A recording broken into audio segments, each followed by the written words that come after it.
Hi friends, welcome to Taurus cooking channel. ఈరోజు నేను వంకాయ పెసరపప్పు కర్రీ చేస్తున్నాను. టేస్ట్ అయితే అదిరిపోతుందండి, చాలా టేస్టీగా ఉంటుంది. మరి ఎలా చేయాలో చూసేద్దామండి. ఇవన్నీ కావాల్సిన ఇంగ్రీడియంట్స్.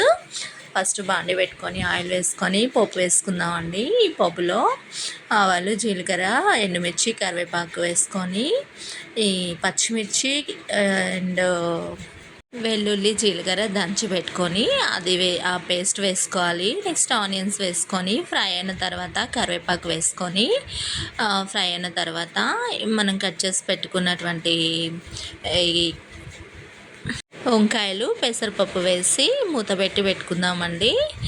ఈలోపు ఉడుకుతూ ఉంటాయి.